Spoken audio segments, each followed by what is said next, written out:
திருவள்ளூர் அடுத்த புள்ளரம்பாக்கத்தில் வீதியில் நடந்து சென்ற குழந்தையின் காலை நாய் ஒன்று கவ்வி இழுக்கும் அதிர்ச்சிகர காட்சிகள் வெளியாக இருக்கின்றன.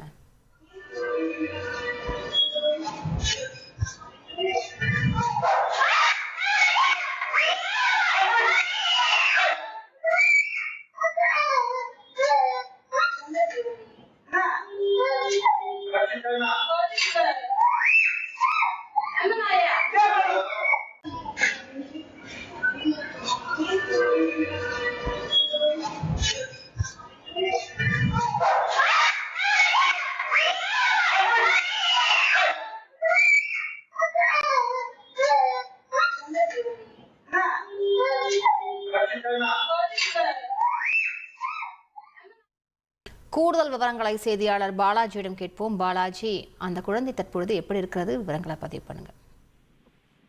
திருவள்ளூர் மாவட்டம் புலரம்பாக்கம் பகுதியில் வசித்து வரும் இந்த 2.5 வயது பெண் குழந்தை வினோத் மற்றும் அவர்கள் தம்பதியின் குழந்தை உடல்நிலை குறைவால் திருவள்ளூரில் உள்ள மருத்துவமனைக்கு அந்த பெண் குழந்தையை அழைத்து வந்து சிகிச்சைக்கு பிறகு அங்கு திருவள்ளூர் நகரத்தில் உள்ள காமராஜர் சிலை அருகே உள்ள தனது பாட்டி வீட்டுக்கு அழைத்து சென்றிருக்கிறார். அழைத்து சென்ற போது அங்க இருந்த வளர்ப்பு நாய் ஒன்று குழந்தையின் காலை கடித்து கவ்வி இழுத்ததால் உடனடியாக அந்த பகுதிக்கு வந்த தாய் குழந்தையை தடுத்து நாயிடமிருந்து காப்பாற்றியிருக்கிறார்.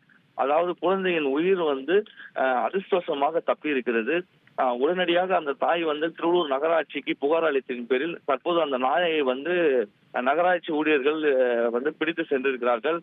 மேலும் அந்த பகுதியில் உள்ள அனைத்து தெருநாய்களையும் பிடிக்க சொல்லி அந்த ஒரு பொதுமக்கள் தற்போது புகார்களை கொடுத்து கொண்டே வந்திருக்கிறார்கள். இந்த சிசிடிவி காட்சியில் இந்த குழந்தையை நாய் கடித்து கவ்விய இந்த காட்சியானது திருவள்ளூர் பகுதியில் வைரலாகி பரபரப்பை ஏற்படுத்தியிருக்கிறது. விவரங்களுக்கு நன்றி பாலாஜி.